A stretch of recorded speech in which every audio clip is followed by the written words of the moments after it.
सो सना, यहाँ बनेगा हमारा ड्रीम मॉल। कैसी लगी है location? Wow sir, it's perfect. हमारे मॉल के लिए ये लोकेशन एकदम बढ़िया है। हाँ, अब देखो ये जितना भी ये फालतू का सामान है ना, यहाँ पे जितने भी ये घर बने हुए हैं ईंटों के, और ये जितने भी प्लांट्स है बदबूदार, इन सबको हटवाना है, सबको क्लीन करवाना है, सब कुछ तुड़वा देना है। उसके बाद जब बिल्कुल जमीन खाली हो जाएगी ना, देन हम अपने हिसाब से काम शुरू करेंगे। सुनिए भाई साहब, आप लोग कौन हैं और क्या तोड़वाने की बातें कर रहे हैं?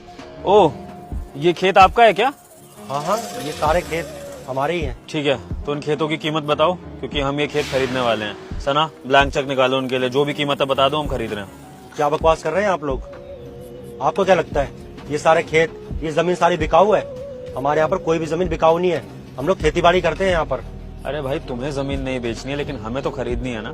हमें जमीन की जरूरत है, क्योंकि यहाँ पर हमारा ड्रीम प्रोजेक्ट बनना है। सो प्लीज कोऑपरेट करो। और हाँ, तुम्हें पैसों का भी लालच होगा तो हम तुम्हें मुंह मांगी कीमत देने को तैयार हैं। तुम बोलो ना, हम देंगे पैसे। देखिए भाई साहब, लगता है आपको समझ में नहीं आया। मैंने अभी साफ साफ शब्दों में आपसे कहा है कि ये जमीन बिकाऊ नहीं है। हम लोग यहाँ पर खेती बाड़ी करते हैं, हमारी रोजी रोटी चलती है इस चीज से, और ये हमारी बाप दादाओं के जमाने की जमीन है, तो हम इसे बेचना नहीं चाहते। आप लोग जा सकते हैं यहाँ से।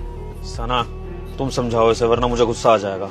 It's okay sir, I will handle it. देखिए, आप हमारी बात को नहीं समझ रहे हैं। आपकी ये जमीन बहुत ही ज्यादा कीमती है, इसीलिए तो हम आपको इसकी मुंह मांगी कीमत देने के लिए तैयार हैं। यहाँ पर हम एक बहुत ही बढ़िया और बहुत बड़ा मॉल बनाना चाहते हैं, जिससे सबका फायदा होगा।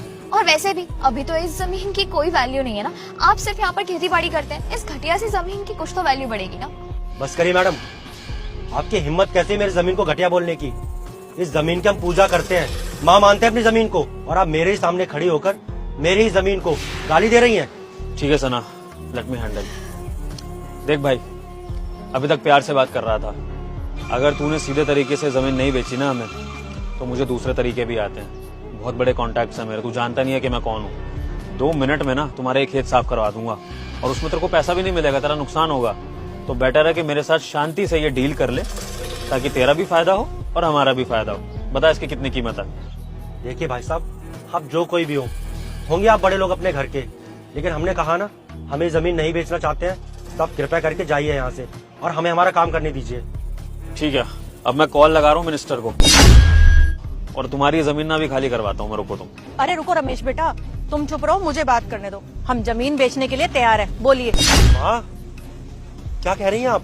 मैं सही कह रही हूँ, मुझे बात कर लेने दे। तो चुप रह 2 मिनट। चलो, कोई तो यहाँ पर समझदार है। बच्चे ना सही तो उनके माँ बाप ही सही।